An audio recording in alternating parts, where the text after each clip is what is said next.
ಸ್ನೇಹಿತರೆ, ಪ್ರತಿದಿನ ನಾವು ಆರೋಗ್ಯಕ್ಕೆ ಸಂಬಂಧಪಟ್ಟಂಥ ವಿಚಾರಗಳನ್ನ ನಿಮಗೆಲ್ಲ ತಿಳಿಸ್ಕೊಡ್ತಾ ಇದ್ದೀವಿ. ಒಂದೊಂದು ಸಮಸ್ಯೆಯ ಕುರಿತು ಹೆಚ್ಚಿನ ಮಾಹಿತಿಯನ್ನು ನೀಡ್ತಾ ಇದ್ದೀವಿ. ಹಾಗಿದ್ರೆ ಇವತ್ತಿನ ಸಂಚಿಕೆಯಲ್ಲಿ ಯಾವೊಂದು ಸಮಸ್ಯೆಯ ಕುರಿತು ನಾವು ಚರ್ಚೆ ಮಾಡ್ತಾ ಇದ್ದೀವಿ? ಬನ್ನಿ ನಮ್ಮ ಖ್ಯಾತ ಆಹಾರ ತಜ್ಞರಾದಂಥ ಆದರ್ಶ್ ತಕ್ಪತಿಯವರಿಂದ ತಿಳಿಯೋಣ. ಆದರ್ಶ್ ಅವರೇ ನಮಸ್ಕಾರ. ನಮಸ್ಕಾರ. ನಮ್ಮ ಆಯುರ್ವೇದಂ ವಹಾಮ್ಯಹಂ ಕಾರ್ಯಕ್ರಮಕ್ಕೆ ಆತ್ಮೀಯ ಸ್ವಾಗತ. ಧನ್ಯವಾದಗಳು. ಆದರ್ಶ್ ಅವರೇ, ಇವತ್ತು ಯಾವೊಂದು ಸಮಸ್ಯೆಯ ಕುರಿತು ನಮಗೆಲ್ಲ ನೀವು ಮಾಹಿತಿಯನ್ನು ಕೊಡ್ತಾ ಇದ್ದೀವಿ? ಇವತ್ತಿನ ದಿವಸ ಈ ಎಡಿಮಾ ಅಂತಂತಂದರೆ ನೀರು ಶೇಖರಣೆಗೊಳ್ಳುವಂಥದ್ದು, ಅಂದರೆ ಲಿಕ್ವಿಡ್ ಆರ್ ಫ್ಲೂಯಿಡ್ ಅದು ಇನ್ಫ್ಲೂಯೆನ್ಸ್ ಆಗಿಬಿಟ್ಟು ಚರ್ಮದ ಹಿಂಭಾಗದಲ್ಲಿ, ಈಗ ಈ ಕಣ್ಣಿರ್ಬೋದು, ಬೆರಳುಗಳಿರ್ಬೋದು, ಕೆಲವೊಂದು ಈಗ ನಾವು ಇದೇ ಥರ ಬೆರಳುಗಳನ್ನು ನೋಡುವಾಗ ಈ ಬೆರಳುಗಳು ಊತಗೊಂಡಿರುತ್ತೆ, ಅದರೊಳಗೆ ನೀರು ಶೇಖರಣೆ ಸಾಫ್ಟ್ ಆಗಿರುತ್ತೆ ಟಚ್ ಮಾಡಿದಾಗ. ಮತ್ತು ಅದೇ ರೀತಿ ಕಾಲುಗಳಲ್ಲಿ ಕೂಡ ನೀರು ತುಂಬುವುದು, ಮತ್ತು ಬೆನ್ನು ಹುರಿಯಲ್ಲಿ ಕೂಡ ನೀರು ತುಂಬುವಿಕೆ ಅಂತೇಳಿ ಹೇಳ್ತೀವಿ. ಎಡಿಮಾ ಅನ್ನೋದು ತುಂಬ ಡೇಂಜರಸ್ ಒಂದು ಕಾಯಿಲೆ ಅಂತೇಳಿ ಹೇಳ್ಬೋದು. ಇದು ಹೇಗೆ ಬರುತ್ತೆ ಅಂತಂದರೆ, ಹೆಚ್ಚು ಉಪ್ಪಿನ ಅಂಶವನ್ನು ನಾವು ತೆಗೆದುಕೊಂಡಾಗ, ಈ ಒಂದು ನಿಮಗೆ ಈ ಒಂದು ಹೈಪರ್ ಟೆನ್ಷನ್ಸ್ ಅಥವಾ BP ಇಲ್ಲ ಅಂತಂದ್ರೂ ಕೂಡ ಈ ಒಂದು ಕಾಯಿಲೆ ಬಹಳ ಎಫೆಕ್ಟಿವ್ ಅಂತ ಹೇಳಿ ಹೇಳ್ಬೋದು. ಆದಷ್ಟು ಇದರಿಂದ ಬೇಗ ನಾವು ಅದನ್ನು ಉಪಶಮನಗೊಳಿಸ್ಬೇಕು. ಇಲ್ದಿದ್ರೆ ಅದು ಪ್ರತಿಯೊಂದು ಬಾಡಿಯ ಪ್ರತಿಯೊಂದು ಭಾಗದಲ್ಲಿ ಕೂಡ ಅದು ಊತ ಸ್ಟಾರ್ಟ್ ಆಗ್ತಾ ಹೋಗುತ್ತೆ. ಅಂತಂದರೆ ಫಸ್ಟು ಎಲ್ಲಿ ಸಾಫ್ಟ್ ಟಿಶ್ಯೂಸ್ ಇರುತ್ತೆ ಆ ಒಂದು ಟಿಶ್ಯೂಸ್ ಹತ್ರ ಸ್ಟಾರ್ಟ್ ಆಗುತ್ತೆ. ಈಗ ಕಣ್ಣಿನ ರೆಪ್ಪೆ ಭಾಗ ಇರ್ಬೋದು ಅಥವಾ ಕಣ್ಣು ಕೆಳಗಡೆ ಇರ್ಬೋದು, ಅಂಥ ಒಂದು ಪ್ರದೇಶದಲ್ಲಿ ಆ ಚರ್ಮದ ಹಿಂಭಾಗದಲ್ಲಿ ಈ ಒಂದು ನೀರು ಶೇಖರಣೆಗೊಳ್ಳುತ್ತೆ, ಆ ಲಿಕ್ವಿಡ್ ಅಲ್ಲಿ ಶೇಖರಣೆಗೊಳ್ಳುತ್ತೆ. ಇಂಥದನ್ನು ತೆಗೆದು ಹೋಗಲಾಡಿಸೋದಕ್ಕೆ ನಮಗೆ ಮುಖ್ಯವಾಗಿ ನಾವು ಏನೋ ಒಂದು ನಮ್ಮ ಆಹಾರ ಪದ್ಧತಿ ಇದೆ, ಅದರಲ್ಲಿ ಉಪ್ಪಿನ ಅಂಶವನ್ನು ಕಡಿಮೆ ಮಾಡ್ಕೊಳ್ಬೇಕು. ಮತ್ತು ಅದಲ್ಲದೆ ಹೆಚ್ಚು ನೀರಿನ ಸೇವನೆ ಮಾಡಬೇಕು ಆಗುತ್ತೆ. ಮತ್ತು ಕ್ಯಾರೆಟ್ ಇದಕ್ಕೆ ತುಂಬ ಉತ್ತಮವಾದಂಥ ಒಂದು ತರಕಾರಿಯಾಗಿದೆ.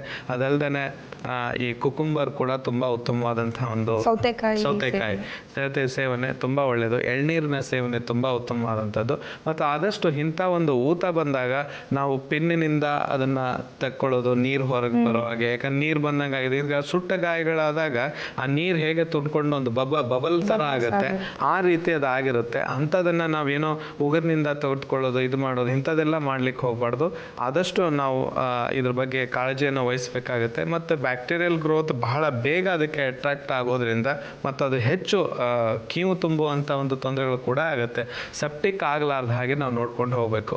ಇವತ್ತಿನ ಒಂದು ಕಾರ್ಯಕ್ರಮದಲ್ಲಿ ನಾವು 2 ಪ್ರಯೋಗಗಳನ್ನು ಮಾಡಿ ತೋರಿಸ್ತಾ ಇದ್ದೀವಿ. ದಯವಿಟ್ಟು ಅದರ ಪ್ರಯೋಗಗಳನ್ನು ಮಾಡಿ ನೀವು ಪ್ರಯೋಜನವನ್ನು ಪಡೆದುಕೊಳ್ಳಿ. ಇದು ಬಹಳ ರೇರ್ ಕೇಸಸ್ ಅಂತ ಹೇಳ್ತೀವಿ, ಆದಷ್ಟು ಹೆಚ್ಚು ಜನರಲ್ಲಿ ಕಂಡು ಬಂದಿಲ್ಲ.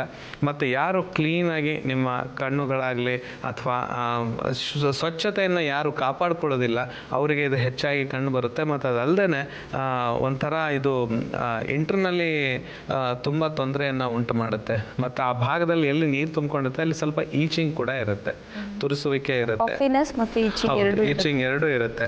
ಅದೇನಾರು ಉಗುರಿನಿಂದ ನಾವು ಕೆತ್ಕೊಂಡಾಗ ಅದು ಓಪನ್ ಆಗಿ ಅದರಿಂದ ನೀರು ಬರೋದೆಲ್ಲ ಸ್ಟಾರ್ಟ್ ಆಯ್ತಂದ್ರೆ ಹಾಗೇನೆ ಅದು ಮಾಂಸಖಂಡಗಳು ಮತ್ತು ಅದಲ್ಲದೆ ಬೋನಿಗೆ ಇನ್ಫೆಕ್ಷನ್ಸು ಆಗುವಂಥ ಚಾನ್ಸಸ್ ಹೆಚ್ಚಾಗಿರುತ್ತೆ. ಕೆಲವು ಬಾರಿ ಕಣ್ಣುಗಳ ಹತ್ರ ಆದಾಗ ಇಂಥ ಒಂದು ತೊಂದರೆಯನ್ನು ನೀವು ನೋಡಿರ್ಬೋದು. ಇದರಿಂದ ಕಣ್ಣುಗಳನ್ನು ಕೂಡ ನೀವು ಕಳ್ಕೊಳ್ಬೋದು. ಅಂಥ ಒಂದು ಮಾರಕವಾದಂತಹ ಒಂದು ಕಾಯಿಲೆ ಆಗಿರುತ್ತೆ. ಎಡಿಮಾ ಬಂದಾಗ ಆದಷ್ಟು ನೀವು ಜಾಗ್ರತೆ ವಹಿಸಬೇಕು ಮತ್ತು ಉಪ್ಪಿನ ಅಂಶವನ್ನು ಕಡಿಮೆ ಮಾಡಬೇಕು. ರಾಗಿ ಗಂಜಿಯನ್ನು ಮಾಡಿ ಕುಡಿಯೋದು ತುಂಬ ಉತ್ತಮ. ದೇಹಕ್ಕೆ ಆದಷ್ಟು ತಂಪು ಕೊಡುವಂಥ ಆಹಾರವನ್ನು ನೀವು ತೆಗೆದುಕೊಳ್ಬೇಕು. ಬಾರ್ಲಿ ನೀರನ್ನು ಕುಡಿಯೋದು ತುಂಬ ಉತ್ತಮ. ಮತ್ತು ನೀರಿನ ಕನ್ಸಂಪ್ಷನ್ನು, ಯೂರಿನ್ ಡಿಸ್ಚಾರ್ಜು ಅಥವಾ ಅಂದರೆ ಯೂರಿನ್ ಮೂತ್ರ ವಿಸರ್ಜನೆ ಮತ್ತು ಮಲ ವಿಸರ್ಜನೆ ಸರಿಯಾಗಿ ಆಗಬೇಕು. ಆದಷ್ಟು ಮಲಬದ್ಧತೆ ಆಗಬಾರ್ದು. ಇಂಥವರಿಗೆ ಮಲಬದ್ಧತೆ ಆಯ್ತಂದ್ರೆ ಆದಷ್ಟು ಬೇಗ ಅದನ್ನು ರೆಕ್ಟಿಫೈ ಮಾಡ್ಕೊಳ್ಬೇಕು.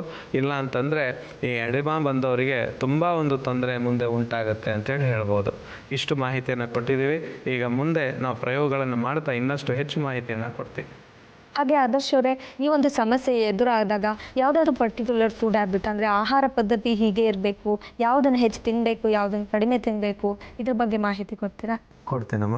ಈಗ ನೋಡಿ, ಆಹಾರ ಪದ್ಧತಿಯಲ್ಲಿ ಅಂತಂದ್ರೆ ನಾನು ಹೇಳಿದೆ, ರಾಗಿ ಗಂಜಿ, ತಂಪಾದ ಆಹಾರಗಳು, ಕ್ಯಾರೆಟು, ಕುಕುಂಬರು, ಮತ್ತು ಅದಲ್ಲದೆ ಈ ಮೂಲಂಗಿ ಸೊಪ್ಪಾಗಿರ್ಬೋದು, ಮತ್ತು ಮೆಂತ್ಯ ಸೊಪ್ಪು, ಇಂಥ ಎಲ್ಲ ಸೊಪ್ಪುಗಳನ್ನು ತಿನ್ನುವಂಥದ್ದು ತುಂಬ ಉತ್ತಮ. ಎಳ್ನೀರನ್ನು ಕುಡಿಯೋದು ತುಂಬ ಉತ್ತಮ. ಮತ್ತು ಸಬ್ಜ ಬೀಜದ ಬಳಕೆ ತುಂಬ ಉತ್ತಮ ಅಂತ ಹೇಳ್ಬೋದು.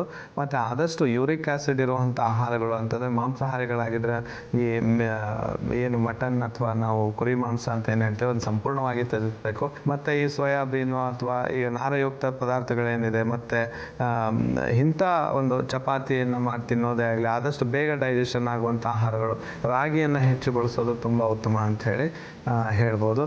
ಮತ್ತು ಆದಷ್ಟು ಮಜ್ಜಿಗೆಯನ್ನು ಕುಡಿಯೋದು ತುಂಬ ಉತ್ತಮವಾದಂಥ ಸಲಹೆ. ಈ ಒಂದು ಎಡೆಮಾ ಬಂದಾಗ ಸ್ವಲ್ಪ ಕಾಳಜಿಯನ್ನು ವಹಿಸಬೇಕು. ಉಗುರನ್ನು ಮತ್ತು ಪಿನ್ನನ್ನು ಯಾವುದೇ ರೀತಿಯಿಂದ ಓಪನ್ ಮಾಡಿ ಟಚ್ ಮಾಡೋದು ತುಂಬ ಹಾನಿಕರ ಅಂತೇಳಿ ಹೇಳ್ಬೋದು. ಆದಷ್ಟು ಹೆಚ್ಚಾದಲ್ಲಿ ವೈದ್ಯರನ್ನು ಸಂಪರ್ಕಿಸೋದು ಬಹಳ ಮುಖ್ಯವಾದಂಥ ಒಂದು ಸಲಹೆ. ವೀಕ್ಷಕರೇ, ಈ ಎಡಿಮಾ ಅನ್ನೋ ಒಂದು ಸಮಸ್ಯೆ ಹೇಗೆ ಉಂಟಾಗುತ್ತೆ, ಹಾಗೆ ಇದಕ್ಕೆ ಏನು ಪರಿಹಾರ ಕಂಡುಕೊಳ್ಬೋದು ಮನೆಯಲ್ಲೇ ನಾವು ಅಂತ ನೋಡಿದ್ವಿ. ಈಗ ಈ ಸಮಸ್ಯೆಗೆ ಮನೆಯಲ್ಲಿ ತಯಾರಿಸ್ಬೋದಾದಂಥ ಒಂದು ಸುಲಭವಾದ ಮನೆ ಔಷಧಗಳು ಹೇಗೆ ಅಂತ ನೋಡೋಣ ಬನ್ನಿ.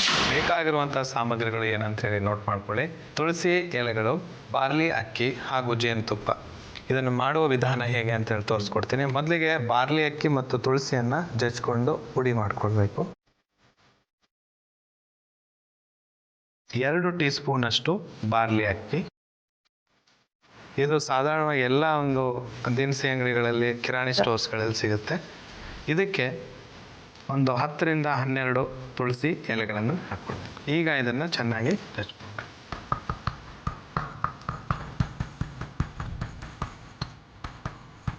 ಇದು ಜಾಸ್ತಿ ಪುಡಿ ಆಗಬೇಕು ಅಂತ ಹೇಳೇನಿಲ್ಲ, ಸ್ವಲ್ಪ ಪುಡಿ ಆದರೆ ಸಾಕು.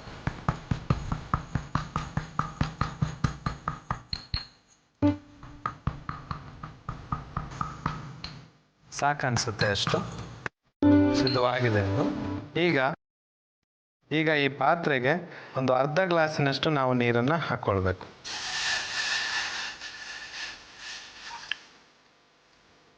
ಈ ಅರ್ಧ ಗ್ಲಾಸ್ ನೀರಿಗೆ ನಾವು ಏನಿಲ್ಲಿ ಈ ತುಳಸಿ ಎಲೆ ಮತ್ತು ಬಾರ್ಲಿ ಅಕ್ಕಿಯನ್ನು ಜಜ್ಜಿಕೊಂಡು ಇಟ್ಕೊಂಡಿದ್ದೀವಿ, ಇದನ್ನು ಇದಕ್ಕೆ ಹಾಕ್ಕೊಳ್ಬೇಕು.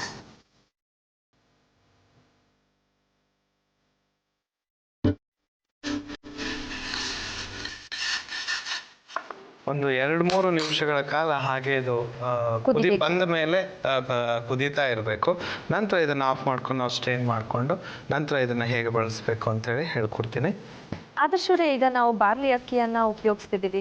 ಬಾರ್ಲಿ ಯಾವುದಕ್ಕೆ ಉತ್ತಮ, ಇದರಲ್ಲಿ ಏನೊಂದು ಗುಣಗಳಿದೆ ಅಂತ ತಿಳಿಸ್ಕೊಡ್ತೀವಿ. ಈಗ ದೇಹದಲ್ಲಿ ಆಲ್ಬುಮಿನ್ ಹೆಚ್ಚಾದಾಗ ಅದನ್ನು ಹೊರಗೆ ಹಾಕೋಕೆ ಒಂದೇ ಒಂದು ಮುಖ್ಯವಾದಂಥ ಪಾತ್ರ ವಹಿಸುವಂಥ ಔಷಧಿ ರೂಪದಲ್ಲಿ ಅಂದರೆ ಬಾರ್ಲಿ ಅಕ್ಕಿ ಅಂತೇಳಿ ಹೇಳ್ಬೋದು. ಬಾರ್ಲಿ ಅಕ್ಕಿಯನ್ನು ಸೇವನೆ ಮಾಡೋದ್ರಿಂದ, ಬಾರ್ಲಿ ಅಕ್ಕಿ ನೀರನ್ನು ಕುಡಿಯೋದ್ರಿಂದ ದೇಹದಲ್ಲಿ ಯಾವುದೇ ರೀತಿಯ ಉಷ್ಣತೆ ಮತ್ತು ಈ ಒಂದು ಏನು ಮೂತ್ರಕೋಶದಲ್ಲಿ ಉರಿ ಬಂದಾಗ ಏನಾಗುತ್ತೆ ಅದನ್ನು ಕಡಿಮೆ ಮಾಡುವಂಥ ಶಕ್ತಿ ಈ ಬಾರ್ಲಿ ಅಕ್ಕಿಯಲ್ಲಿದೆ. ಅದರೊಟ್ಟಿಗೆ ತುಳಸಿ ಎಲೆಯನ್ನು ಹಾಕೋದ್ರಿಂದ ಇದು ಆ್ಯಂಟಿಸೆಪ್ಟಿಕ್ as well as ಬ್ಯಾಕ್ಟೀರಿಯಾನ ಕೊಲ್ಲುವಂಥ ಒಂದು ಶಕ್ತಿ ಅದಕ್ಕಿದೆ. ಮತ್ತು ರಕ್ತದ ಶುದ್ಧತೆಗೆ ಜೇನುತುಪ್ಪವನ್ನು ನಾವು ಯೂಸ್ ಮಾಡ್ತಾ ಇದ್ದೀವಿ. ಈಗ ಇದು ನೀರು ಈ ಥರ ಕುದೀತಾ ಇದೆ, ಇದು ಆಲ್ಮೋಸ್ಟ್ ಆಗಿದೆ. ಈಗ ಇದನ್ನು ನಾವು ಒಂದು ಗ್ಲಾಸಿಗೆ ಸೋಸ್ಕೊಳ್ಬೇಕು. ನಾವು ತೋರಿಸ್ತಾ ಇರುವಂಥ ಮನೆ ಔಷಧಗಳು ಎಷ್ಟು ಸುಲಭವಾಗಿ ತಯಾರಿಸ್ಬೋದು, ಎಷ್ಟು ಕಮ್ಮಿ ಸಮಯದಲ್ಲಿ ಅಂತ ನಮ್ಮ ವೀಕ್ಷಕರಿಗೆ ಗೊತ್ತು ಅನಿಸುತ್ತೆ. ಈಗ ಈ ಸಿದ್ಧವಾದಂಥ ಏನು ಈ ನೀರಿದೆ, ಅಂದರೆ ಆ ಬಾರ್ಲಿಯ ನೀರು ಮತ್ತು ತುಳಸಿಯನ್ನು ಹಾಕಿ ಮಾಡಿದಂಥದ್ದು, ಅದಕ್ಕೆ ನಾವು 1 ಚಮಚದಷ್ಟು ಜೇನುತುಪ್ಪವನ್ನು ಹಾಕಬೇಕು. ಜೇನುತುಪ್ಪನ ನಾವು ಆಲ್ಮೋಸ್ಟ್ ಎಲ್ಲ ಔಷಧಗಳಲ್ಲಿ ಬಳಸ್ತಾ ಇದ್ದೀವಿ. ರಕ್ತ ಶುದ್ಧತೆಯಲ್ಲಿ ನೀವು ಹೇಳಿದಾಗೆ ತುಂಬಾ ಪ್ರಮುಖ ಪಾತ್ರ ವಹಿಸುತ್ತೆ ಇದು. ನೋಡಿ, ಈಗ ಇದು ಸಿದ್ಧವಾಗಿದೆ. ಇದನ್ನ ದಿವಸಕ್ಕೆ 2 ಬಾರಿ, ಬೆಳಿಗ್ಗೆ ಮತ್ತು ರಾತ್ರಿ ಹೊತ್ತಿನಲ್ಲಿ 2 ಬಾರಿ ಕುಡಿಬೇಕು.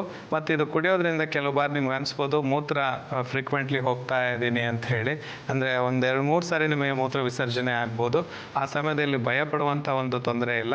ಯಾಕಂತಂದ್ರೆ ಆ ಒಂದು ಸಮಯದಲ್ಲೇ ನಿಮ್ಗೆ ಗೊತ್ತಾಗಿ ಹೋಗ್ಬಿಡುತ್ತೆ. ಆ ಒಂದು ಉರಿ ಅಥವಾ ಏನೋ ಫೀವರ್ ಇತ್ತಂದ್ರೆ, ಜ್ವರ ಇತ್ತಂದ್ರೆ ಕೂಡ ಅದು ನಿಂತು ಹೋಗುತ್ತೆ. ಇದು ತುಂಬಾ ಉಪಯೋಗಕಾರಿಯಾದಂಥದ್ದು. ಮತ್ತು ಇದನ್ನ ಸೇವಿಸುವ ರೀತಿ ಏನಿದೆ, ಇದು ಆದಷ್ಟು ಬಿಸಿ ಆಗಿರಬೇಕು. ಈ ಒಂದು ಬಿಸಿ ರೂಪದಲ್ಲಿ ನೀವು ಇದು ತೆಗೆದುಕೊಂಡಾಗ ಮಾತ್ರ ಇದರ ಎಫೆಕ್ಟ್ ಚೆನ್ನಾಗಿರುತ್ತೆ ಅಂತೇಳಿ ಹೇಳ್ಬೋದು. ಈಗ ಈ ಬಾರ್ಲಿ ಅಕ್ಕಿ, ತುಳಸಿ ಎಲೆ ಹಾಗೂ ಜೇನುತುಪ್ಪದಿಂದ ತಯಾರಿಸಿದಂಥ ಕಷಾಯ ಸಿದ್ಧವಾಗಿದೆ. ಎಡಿಮಾ ಕಾಯಿಲೆಗೆ ಮನೆ ಔಷಧ ಬೇಕಾಗಿರುವ ಸಾಮಗ್ರಿಗಳು: ತುಳಸಿ ಎಲೆ, ಬಾರ್ಲಿ ಅಕ್ಕಿ, ಮತ್ತು ಜೇನುತುಪ್ಪ. ತಯಾರಿಸುವ ವಿಧಾನ: ಪುಟಾಣಿಗೆ ಬಾರ್ಲಿ ಅಕ್ಕಿ ಮತ್ತು ತುಳಸಿ ಎಲೆಯನ್ನು ಹಾಕಿ ಚೆನ್ನಾಗಿ ಕುಟ್ಟಿಕೊಳ್ಳಿ. ನಂತರ ಕಾಯಲಿಟ್ಟ ಪಾತ್ರೆಗೆ ನೀರು ಮತ್ತು ಕುಟ್ಟಿದ ಮಿಶ್ರಣವನ್ನು ಹಾಕಿ ಕುದಿಸಿಕೊಂಡು ಒಂದು ಲೋಟಕ್ಕೆ ಸೋಸಿಕೊಳ್ಳಿ.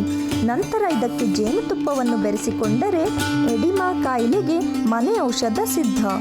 ಸ್ನೇಹಿತರೆ, ನೋಡಿದ್ವಲ್ಲ, ಈ ಎಡಿಮಾ ಅನ್ನೋ ಅಪರೂಪದ ಒಂದು ಕಾಯಿಲೆಗೆ ಕೂಡ ನಮ್ಮ ಆಯುರ್ವೇದದಲ್ಲಿ ಎಷ್ಟು ಸುಲಭವಾದ ಒಂದು ಮನೆ ಮದ್ದಿದೆ ಅಂತ. ಇದನ್ನು ನೀವು ಕೂಡ ಪ್ರಯೋಗಿಸಿ ನೋಡ್ಬೋದು. ಈಗ ಇದೇ ಸಮಸ್ಯೆಗೆ ಮತ್ತೊಂದು ಸುಲಭವಾದ ಮನೆ ಔಷಧ ಇದೆ. ಸ್ನೇಹಿತರೆ, ಬನ್ನಿ ಈ ಎಡಿಮಾ ಸಮಸ್ಯೆಗೆ ಮತ್ತೊಂದು ಸರಳವಾದ ಮನೆ ಔಷಧನ ಹೇಗೆ ತಯಾರಿಸೋದು ಅಂತ ತಿಳ್ಕೊಳ್ಳೋಣ. ಈಗ ಎರಡನೇ ಪ್ರಯೋಗಕ್ಕೆ ಬೇಕಾಗಿರುವಂಥ ಸಾಮಗ್ರಿಗಳು ಏನಂತ ಹೇಳಿ ನೋಟ್ ಮಾಡ್ಕೊಳ್ಳಿ. ಸಾಸಿವೆ ಎಣ್ಣೆ, ಅರಿಶಿಣದ ಪುಡಿ ಹಾಗೂ ಈರುಳ್ಳಿ ಪೇಸ್ಟ್, ಇಷ್ಟು ಇದಕ್ಕೆ ಬೇಕಾಗಿರುವಂಥ ಸಾಮಗ್ರಿಗಳು. ಮೊದಲಿಗೆ ಒಂದು ಪಾತ್ರೆಯಲ್ಲಿ ಎಣ್ಣೆಯನ್ನು, ಈ ಒಂದು ನಾವೇನು ಸಾಸಿವೆ ಎಣ್ಣೆಯನ್ನು ತೆಗೆದುಕೊಂಡಿದ್ದೀವಿ ಅದನ್ನು ಹಾಕ್ಕೊಳ್ಬೇಕು.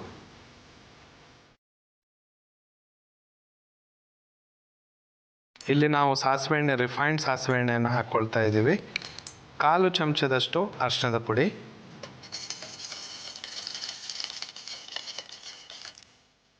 ಮತ್ತು ಈರುಳ್ಳಿ ಪೇಸ್ಟ್ 1 ಚಮಚದಷ್ಟು, 1 ಟೀ ಸ್ಪೂನಷ್ಟು ಹಾಕ್ಕೊಳ್ಬೇಕು.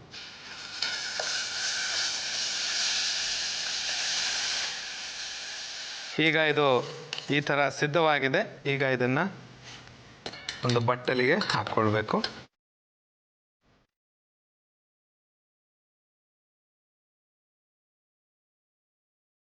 ಇದು ನಾರ್ಮಲ್ ಆಗಿ ಬೆಂಗಾಲಿ ಜನರು ಜಾಸ್ತಿ ಯೂಸ್ ಮಾಡ್ತಾರೆ ಇದನ್ನು, ಈ ಒಂದು ಔಷಧ, ಈ ಒಂದು ಔಷಧವನ್ನು.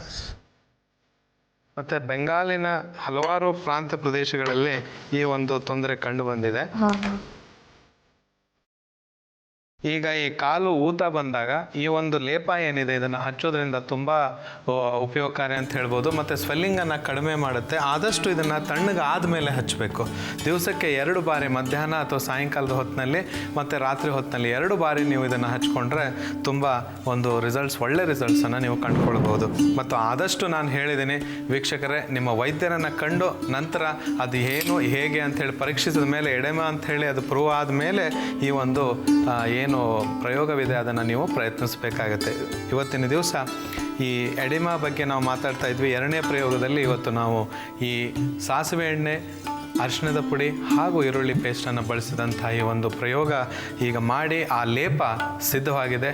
ಇದನ್ನು ಬಳಸಿ ಇದರ ಪ್ರಯೋಜನವನ್ನು ತೆಗೆದುಕೊಳ್ಳಿ. ಹಾಗೆ ಆದರ್ಶ್ ಅವರೇ, ಇದರಲ್ಲಿ ನಾವು ಈರುಳ್ಳಿಯನ್ನು ಉಪಯೋಗಿಸಿದ್ವಿ, ಈರುಳ್ಳಿಯ ಪೇಸ್ಟನ್ನು. ಈರುಳ್ಳಿ ಏನು ಪಾತ್ರವನ್ನು ವಹಿಸುತ್ತೆ ಈ ನಿವಾರಣೆಯಲ್ಲಿ? ಮುಖ್ಯವಾಗಿ ಸ್ವೆಲ್ಲಿಂಗ್ ಆಗಿರುತ್ತಲ್ಲ, ಆ ಸ್ವೆಲ್ಲಿಂಗನ್ನು ಕಡಿಮೆ ಮಾಡುತ್ತೆ ಮತ್ತು ಪೇನ್ ಇರಲಾರ್ದ ಹಾಗೆ ನೋಡ್ಕೊಂಡು ಹೋಗುತ್ತೆ. ಆ ಒಂದು ಕೆಲಸವನ್ನು ಮಾಡುತ್ತೆ. ಮತ್ತು ಅರಿಶಿಣವನ್ನು ನೀವು ಅರ್ಥ ಮಾಡ್ಕೊಂಡಿರ್ಬೋದು, ಆಂಟಿಸೆಪ್ಟಿಕ್ ಆಗಿ ಕೆಲಸ ಮಾಡುತ್ತೆ. ಆದ್ದರಿಂದ ಅರಿಶಿಣದ ಪುಡಿಯನ್ನು ನಾವಿಲ್ಲಿ ಯೂಸ್ ಮಾಡಿದ್ದೀವಿ. ಮತ್ತು ಈ ಶಾಖವನ್ನು ಕೊಡುವಂಥ, ತುಂಬ ಉಷ್ಣತೆಯನ್ನು ಕೊಡುವಂಥ ಎಣ್ಣೆ ಅಂತಂದರೆ ಈ ಸಾಸಿವೆ ಎಣ್ಣೆ. ಸೊ ಸಾಸಿವೆ ಎಣ್ಣೆಯನ್ನು ಹಚ್ಚೋದ್ರಿಂದ ಆ ಒಂದು ತೊಂದರೆ ಏನಿದೆ ಆದಷ್ಟು ಕಡಿಮೆ ಆಗುತ್ತೆ. ಮತ್ತು ಕಡಿಮೆ ಕೆಲವು ಬೆರಳುಗಳಿಗೆ ಕೂಡ ಆಗುತ್ತೆ, ಅಲ್ಲಿ ಕೂಡ ಇದನ್ನು ಹಚ್ಬೋದು. ತುಂಬ ಉತ್ತಮವಾದಂಥ ರಿಸಲ್ಟ್ಸನ್ನು ತಾವುಗಳೆಲ್ಲ ಪಡಿಬಹುದು. ಎಡಿಮಾ ಕಾಯಿಲೆಗೆ ಮನೆ ಔಷಧ. ಬೇಕಾಗಿರುವ ಸಾಮಗ್ರಿಗಳು: ಸಾಸಿವೆ ಎಣ್ಣೆ, ಅರಿಶಿನ ಮತ್ತು ಈರುಳ್ಳಿ ಪೇಸ್ಟ್. ತಯಾರಿಸುವ ವಿಧಾನ: ಕಾಯಲಿಟ್ಟ ಪಾತ್ರೆಗೆ ಸಾಸಿವೆ ಎಣ್ಣೆ, ಅರಿಶಿನ ಮತ್ತು ಈರುಳ್ಳಿ ಪೇಸ್ಟನ್ನು ಹಾಕಿ ಚೆನ್ನಾಗಿ ಮಿಕ್ಸ್ ಮಾಡಿಕೊಂಡು ಒಂದು ಬಟ್ಟಲಿಗೆ ಹಾಕಿಕೊಂಡರೆ ಎಡಿಮಾ ಕಾಯಿಲೆಗೆ ಮನೆ ಔಷಧ ಸಿದ್ಧ. ಈ ಎಡಿಮಾ ಅನ್ನೋ ಸಮಸ್ಯೆಗೆ ಮತ್ತೊಂದು ಸರಳವಾದ ಮನೆ ಔಷಧ ಹೇಗೆ ತಯಾರಿಸೋದು ಅಂತ ನೋಡಿದ್ವಿ. ಸ್ನೇಹಿತರೆ, ನಮ್ಮ ಕಾರ್ಯಕ್ರಮನ ಮೆಚ್ಚಿ ಸಾಕಷ್ಟು ಜನ ಪತ್ರಗಳನ್ನ, ಇಮೇಲ್ಸ್ನ ಕಳಿಸ್ತಾ ಇದ್ದಾರೆ. ಹಾಗೆ ತಮ್ಮ ಸಮಸ್ಯೆಗಳನ್ನ ಹಂಚಿಕೊಂಡು ಸೂಕ್ತ ಪರಿಹಾರ ಕೂಡ ಕಂಡುಕೊಳ್ತಾ ಇದ್ದಾರೆ. ಹಾಗಾದರೆ ಬನ್ನಿ, ಇವತ್ತಿನ ಸಂಚಿಕೆಯಲ್ಲಿ ಯಾರು ಪತ್ರಗಳನ್ನ ಕಳಿಸಿದ್ದಾರೆ, ಅವ್ರಿಗೇನು ಸಮಸ್ಯೆ ಇದೆ ಅಂತ ನೋಡೋಣ. ಹೇಮಾ ಅವರು ಹೆಬ್ಗೋಡಿಂದ ಪತ್ರ ಕಳಿಸಿದ್ದಾರೆ. ಸಮಸ್ಯೆ ಏನಂದರೆ, ಇವರಿಗೆ ಗರ್ಭದಲ್ಲಿ ಫೈಬ್ರಾಯ್ಡ್ ಬಂದಿದೆ. ನೀವು ಡಾಕ್ಟರ್ಗೆ ತೋರಿಸಿದಾಗ ಅವರು ಅದು ಬೆಳೆಯದಂತೆ ಟ್ಯಾಬ್ಲೆಟ್ಸ್ನ ಕೊಟ್ಟಿದ್ದಾರಂತೆ. ಸೊ ಈಗ ಇದು ಬೇರೆ ಯಾವುದಾದ್ರೂ ತೊಂದರೆಗೆ ಎಡೆ ಮಾಡಿಕೊಡ್ಬಹುದಾ ಅನ್ನೋ ಒಂದು ಭಯ ಶುರುವಾಗಿದೆ ಇವ್ರಿಗೆ. ಹಾಗಾಗಿ ಏನು ಇದಕ್ಕೆ ಪರಿಹಾರ ಅಂತ ಕೇಳ್ತಿದ್ದಾರೆ. ನೋಡಿ, ಈ ಬಾಳೆ ದಿಂಡು ಏನು ನಮಗೆ ನಾರ್ಮಲಾಗಿ ಸಿಗುತ್ತೆ ಮಾರುಕಟ್ಟೆಯಲ್ಲಿ, ಬಾಳೆ ದಿಂಡನ್ನು ತೆಗೆದುಕೊಂಡು ಅದರ ಒಂದು ಪಲ್ಯವನ್ನು ಮಾಡಿ ತಿನ್ನೋದು ಅದರೊಟ್ಟಿಗೆ ಆದಷ್ಟು ಹೆಚ್ಚು ಒಂದು ಮೊಳಕೆ ಹೊಡೆದಂಥ ಕಾಳುಗಳಾಗಿರ್ಬೋದು, ಮೊಳಕೆ ಕಾಳಾಗಿರ್ಬೋದು ಅಥವಾ ಹೆಸರು ಕಾಳಾಗಿರ್ಬೋದು, ಇಂಥ ಒಂದು ಕಾಳುಗಳನ್ನು ಹಾಕಿ ಮಿಶ್ರಿತ ಮಾಡಿಕೊಂಡು, ಯಾಕಂದರೆ ಒಂದು ಫೈಬರ್ ಆಗುತ್ತೆ, ಇನ್ನೊಂದು ಬಂದುಬಿಟ್ಟು ಪ್ರೋಟೀನ್ ಆಗುತ್ತೆ, ಎರಡನ್ನು ಸೇರಿಸಿ ನೀವು ಇದನ್ನು ಸೇವಿಸ್ತಾ ಬರಬೇಕು. ವಾರಕ್ಕೆ 3 ಸರಿ ಆದ್ರೂ ಬಾಳೆ ದಿಂಡಿನ ಸೇವನೆ ಮತ್ತು ಕಳಲೆ ಅಂತೇಳಿ ಹೇಳ್ತೀವಿ, ಬಿದಿರಿನ ಒಳಭಾಗದಲ್ಲಿರುವಂಥ ಕಳಲೆ ಕೂಡ, ಅದರ ಪಲ್ಯ ಕೂಡ ನೀವು ಮಾಡಿ ತಿನ್ನೋದು, ಸಣ್ಣಗೆ ಹೆಚ್ಚಿಬಿಟ್ಟು ಅದನ್ನು ಪಲ್ಯ ಮಾಡಿ ತಿನ್ನೋದು ಕೂಡ, ಇವೆರಡೂ ಮೂಲಭೂತವಾಗಿ ಫೈಬ್ರಾಯ್ಡ್ಸ್ ಗರ್ಭಕೋಶದಲ್ಲಿ ಆದಾಗ ಅದನ್ನು ರಿಮೂವ್ ಮಾಡೋದಕ್ಕೆ ತುಂಬ ಉತ್ತಮವಾದಂಥ ಒಂದು ಫಲಕಾರಿ ಫಲಿತಾಂಶವನ್ನು ಕೊಡುವಂಥ ಒಂದು ಇಂಗ್ರೀಡಿಯೆಂಟ್ಸ್ ಆಗಿದೆ. ಆದಷ್ಟು ಹಾಲಿನ ಸೇವನೆ ತುಂಬ ಉತ್ತಮವಾದಂಥದ್ದು, ಮಜ್ಜಿಗೆಯನ್ನು ಕುಡಿಯೋದು ತುಂಬ ಉತ್ತಮವಾದಂಥದ್ದು ಅಂತೇಳಿ ಹೇಳ್ಬೋದು. ಇಷ್ಟು ಸಲಹೆಯನ್ನು ಕೊಟ್ಟಿದ್ದೀನಿ, ಇದನ್ನು ಮಾಡಿ ಪ್ರಯತ್ನಿಸಿ, ಮನೆಯಲ್ಲಿ ಇದನ್ನು ಪ್ರಯೋಜನವನ್ನು ನೀವು ಪಡೆದುಕೊಳ್ಬೋದು. ಹೇಮಾ ಅವರೇ, ನೀವು ಕೇಳಿದಂಥ ಸಮಸ್ಯೆಗೆ ಸೂಕ್ತ ಪರಿಹಾರ ಸಿಕ್ಕಿದೆ ಅಂತ ಭಾವಿಸ್ತೀವಿ. ಬನ್ನಿ ಸ್ನೇಹಿತರೆ, ನಮ್ಮ ಮುಂದಿನ ಪತ್ರನ ಯಾರು ಕಳಿಸಿದರೆ ಅವ್ರಿಗೇನು ಸಮಸ್ಯೆ ಇದೆ ಅಂತ ನೋಡೋಣ. ವಿದ್ಯಾ ಅನ್ನೋರು ಹಾವೇರಿಯಿಂದ ಪತ್ರ ಬರೆದಿದ್ದಾರೆ. ಇವ್ರು ಹೇಳ್ತಾರೆ, ನನಗೆ 38 ವರ್ಷ ವಯಸ್ಸು, ಸಸ್ಯಾಹಾರಿ ಮತ್ತು ತೂಕ ಬಂದು 55 kg. 8 ವರ್ಷದಿಂದ ಮಧುಮೇಹದಿಂದ ನಾನು ಬಳಲ್ತಾ ಇದ್ದೇನೆ. ಊಟದಲ್ಲಿ ಸಿಹಿ ಸೇವಿಸದೆ ಪಥ್ಯ ಮತ್ತು ವಾಕಿಂಗ್, ಯೋಗ, ಪ್ರಾಣಾಯಾಮ ಎಲ್ಲ ಮಾಡ್ತೇನೆ. ಅನುವಂಶೀಯವಾಗಿ ಬಂದ ಕಾಯಿಲೆ ಆಗಿದೆ ಇದು. ಹಾಗೆ ಇವರು ತಮ್ಮ ರಿಪೋರ್ಟನ್ನು ಕೂಡ ಕಳಿಸಿದ್ದಾರೆ, blood sugar report. 180 mg FBS, ಹಾಗೆ PPBS ಬಂದು 230 mg. ಹೀಗೆ ಹೆಚ್ಚಾಗಿ ಬರ್ತಾ ಇದೆ. ದಯವಿಟ್ಟು ಇದಕ್ಕೆ ಆಯುರ್ವೇದದಲ್ಲಿ ಏನಾದರೂ ಪರಿಹಾರ ಇದೆಯಾ ಅಂತ ಕೇಳ್ತಾರೆ. ಅವ್ರು ಏನಾದರೂ ಇನ್ಸುಲಿನ್ ಇಂಜೆಕ್ಷನ್ಸ್ ತಗೊಳ್ತಾರೆ? ಇವರು ಗ್ಲೈಕೋಮೆಟ್ ಅನ್ನೋ ಒಂದು ಅಲೋಪ್ಯಾಥಿಕ್ ಔಷಧಿಯನ್ನು ತಗೊಳ್ತಾ ಇದ್ದಾರೆ. ಹಾಗೆ ಆಯುರ್ವೇದದಲ್ಲಿ ಮಧುನಾಶಿನಿ ಅನ್ನೋ ಒಂದು ಔಷಧಿಯನ್ನು ಸೇವಿಸ್ತಾ ಇದ್ದಾರೆ. ಈಗ ನೋಡಿ, ಇವೆರಡರಿಂದನೂ ನಿಮಗೆ ಎಫೆಕ್ಟಿವ್ ಆಗ್ತಾ ಇಲ್ಲ ಅಂತಂದರೆ, ನೀವು ಮುಖ್ಯವಾಗಿ ಏನಂತಂದರೆ ನಿಮ್ಮ ಆಹಾರ ಮತ್ತು ಜೀವನ ಶೈಲಿಯಲ್ಲಿ ನೀವು ಸ್ವಲ್ಪ ಒಂದು ಚೂರು ಬದಲಾವಣೆಯನ್ನು ಮಾಡ್ಕೊಳ್ಬೇಕಾಗತ್ತೆ. ನಿಮ್ಮ ಆಹಾರ ಹೇಗಿರಬೇಕು ಅಂತಂದರೆ, ಆದಷ್ಟು ಕಡಿಮೆ ಪ್ರಮಾಣದಲ್ಲಿ ಆಹಾರ ಇರಬೇಕು. ಮತ್ತು ಇದನ್ನು ದಿವಸಕ್ಕೆ ನಾವೇನು 3 ಬಾರಿ ಆಹಾರವನ್ನು ಏನು ಸೇವಿಸ್ತೀವಿ ಅದನ್ನು 5 ಬಾರಿ ಸೇವಿಸೋ ಹಾಗೆ ನಾವು ಮಾಡ್ಕೊಳ್ಬೇಕು. ಈಗ 5 ಬಾರಿ ಸೇವಿಸೋದಂತಂದರೆ ಹೆಚ್ಚು ಸೇವಿಸೋದಲ್ಲ. ಈಗ ಬೆಳಗ್ಗೆ 3 ಇಡ್ಲಿ ತಿಂತಾ ಇದ್ರೆ ಅಂದರೆ 2 ಇಡ್ಲಿ ತಿನ್ನುವಂಥದ್ದು. ಮತ್ತು 11:30 ಆ ಒಂದು ಸಮಯದಲ್ಲಿ, ಈ 12 ಗಂಟೆ ಒಳಗಡೆ ಒಂದು ಸಾರಿ ಒಂದು ಸ್ವಲ್ಪ ನೀವೊಂದು ಚಪಾತಿಯನ್ನು ತೆಗೆದುಕೊಂಡು ಅದಕ್ಕೆ ಒಂದು ಸೌತೆಕಾಯಿನೋ ಅಥವಾ ಬಿಸ್ಕೆಟ್ಸ್ಗಳನ್ನು ತಿನ್ನುವಂಥ ಒಂದು ಅಭ್ಯಾಸವನ್ನು ನೀವು ಮಾಡ್ಕೊಳ್ಬೇಕು. ಅದಾದಮೇಲೆ ಮತ್ತೆ ಮಧ್ಯಾಹ್ನದ ಊಟ, ಈ ಥರ ನೀವೊಂದು ಸಿಸ್ಟಮ್ಯಾಟಿಕ್ ಆಗಿ ಮಾಡ್ಕೊಬೇಕು. ಯಾಕಂತಂದರೆ ಇನ್ಸುಲಿನ್ ಏನು ನಮ್ಮ ದೇಹದಲ್ಲಿ ಪ್ರೊಡ್ಯೂಸ್ ಆಗುತ್ತೆ ಅದು ಮೆದೋಜೀರಕ ಗ್ರಂಥಿಯಲ್ಲಿ ಪ್ರೊಡ್ಯೂಸ್ ಆಗುವಂಥ ಒಂದು ಇನ್ಸುಲಿನ್ ಅಂತ ಹೇಳ್ಬೋದು. ಈ ಇನ್ಸುಲಿನನ್ನು ಯಾವ ರೀತಿ ಈಗ ನಾವು ತೆಗೆದುಕೊಂಡು ಆಹಾರ ಏನಿದೆ ಅದು ಗ್ಲೂಕೋಸಿಂದ, ಆ ಗ್ಲೂಕೋಸನ್ನು ರಕ್ತದಲ್ಲಿ ಮೂವ್ ಮಾಡುವಂಥ ಕಾರ್ಯ ಇನ್ಸುಲಿನ್ ಮಾಡುತ್ತೆ. ಅದಕ್ಕೆ ಶಕ್ತಿ ಇಲ್ಲ ಅಂತಂದರೆ, ನಮಗೆ ಕರೆಕ್ಟ್ ಆದಂಥ ಆಹಾರ ಕರೆಕ್ಟಾಗಿ ಟೈಮ್ನಲ್ಲಿ ಸಿಗಲಿಲ್ಲ ಅಂತಂದರೆ ಈ ಒಂದು ತೊಂದರೆ ಏರುಪೇರು ಆಗುತ್ತೆ. ಸ್ವಲ್ಪ ಈ ಬೇಗ ಡೈಜೆಸ್ಟ್ ಆಗುವಂಥ ನಾರುಯುಕ್ತ ಸಸ್ಯಾಹಾರಿಗಳಾಗಿದ್ದರೆ ಆದಷ್ಟು ಹೆಚ್ಚು ಹಸಿರು ಸೊಪ್ಪುಗಳನ್ನು ಬಳಸೋದು, ನಾರುಯುಕ್ತ ಆಹಾರಗಳನ್ನು ಬಳಸೋದು, ಮತ್ತು ಈ ಸೌತೆಕಾಯಿ ಸೇವನೆ ಏನಿದೆ ಅದು ಕೂಡ ತುಂಬ ಉತ್ತಮವಾದಂಥ, ಹೆಚ್ಚು ಸೌತೆಕಾಯಿ, ಈರುಳ್ಳಿ ಇಂಥವನ್ನು ನೀವು ಆಹಾರದೊಟ್ಟಿಗೆ ಸಲಾಡ್ ಮುಖಾಂತರ ನೀವು ತಿನ್ನೋದು ಬಹಳ ಉತ್ತಮ ಅಂತೇಳಿ ಹೇಳ್ಬೋದು. ಆದಷ್ಟು ಸ್ಟಾರ್ಚ್ ಐಟಮ್ಸ್ಗಳು, ರೈಸನ್ನು, ಪೊಟೆಟೊ ಮತ್ತು ಬೀಟ್ರೂಟನ್ನು ಹೆಚ್ಚಾಗಿ ನೀವು ಬಹಳ ಕಡಿಮೆ ಮಾಡಬೇಕಾಗತ್ತೆ. ಹೆಚ್ಚು ನಾರಯುಕ್ತ ಆಹಾರಗಳನ್ನು ನೀವು ತೆಗೆದುಕೊಂಡ್ರೆ ತುಂಬ ಉತ್ತಮ ಅಂತೇಳಿ. ಇಷ್ಟು ಮಾಡಿ ಈ ಒಂದು ಏನು ತೊಂದರೆ ತಮಗೆ ಆಗ್ತಾ ಇದೆ ಅದರಿಂದ ನೀವು ಹೊರಬರ್ಬೋದು. ವಿದ್ಯಾ ಅವರೇ, ನೀವು ಕೇಳಿದಂಥ ಸಮಸ್ಯೆಗೆ ಸೂಕ್ತ ಸಲಹೆ ಮತ್ತು ಪರಿಹಾರ ಸಿಕ್ಕಿದೆ ಅಂತ ಭಾವಿಸ್ತೀವಿ. ವೀಕ್ಷಕರೇ, ನೀವು ಕೂಡ ನಿಮ್ಮ ಸಮಸ್ಯೆಗಳನ್ನ ಹಂಚ್ಕೋಬೋದು. ನಮ್ಮ ಈ ಕಾರ್ಯಕ್ರಮದಲ್ಲಿ ಪತ್ರಗಳ ಮೂಲಕ ಇರ್ಬೋದು ಅಥವಾ ಇಮೇಲ್ಸ್ಗಳ ಮೂಲಕ ಇರ್ಬೋದು. ಇಮೇಲ್ಸ್ ಕಳಿಸ್ಬೇಕಂದ್ರೆ ವಿಳಾಸನ ನೋಟ್ ಮಾಡ್ಕೊಳ್ಳಿ, ayurveda@zeenetwork.com. ಮತ್ತೊಮ್ಮೆ ಹೇಳ್ತೀನಿ, ayurveda@zeenetwork.com. ಹಾಗೆ ಆದರ್ಶವರೇ, ಇಂದಿನ ಸಂಚಿಕೆಗೆ ಬಂದು ಸಾಕಷ್ಟು ಉಪಯುಕ್ತ ಮಾಹಿತಿಯನ್ನು ಕೊಟ್ಟಿದ್ರ ನಮಗೆ ಈ ಎಡಿಮಾ ಅನ್ನೋ ಸಮಸ್ಯೆಯ ಬಗ್ಗೆ. ತುಂಬ ರೇರ್ ಆದ ಒಂದು ಕಾಯಿಲೆ ಆಗಿರೋದ್ರಿಂದ ಬಹಳಷ್ಟು ಜನಕ್ಕೆ ಇದ್ರ ಬಗ್ಗೆ ಮಾಹಿತಿ ಇಲ್ಲದೆ ಇದ್ದಿರ್ಬೋದು. ಆದರೆ ಇವತ್ತಿನ ಸಂಚಿಕೆ ನೋಡಿ ಅವರಿಗೆ ಸಾಕಷ್ಟು ಮಾಹಿತಿ ಸಿಕ್ಕಿದೆ. ತುಂಬ ಧನ್ಯವಾದಗಳು. ನಾಳಿನ ಸಂಚಿಕೆಯಲ್ಲಿ ಮತ್ತೆ ಭೇಟಿಯಾಗೋಣ. ಹಾಗೆ ಇನ್ನಷ್ಟು ಹೊಸ ಮಾಹಿತಿಯನ್ನು ನಿಮ್ಮಿಂದ ಪಡೀಲಿಕ್ಕೆ ಇಷ್ಟಪಡ್ತೀನಿ. ಅಲ್ಲಿವರೆಗೂ ನಮಸ್ಕಾರ.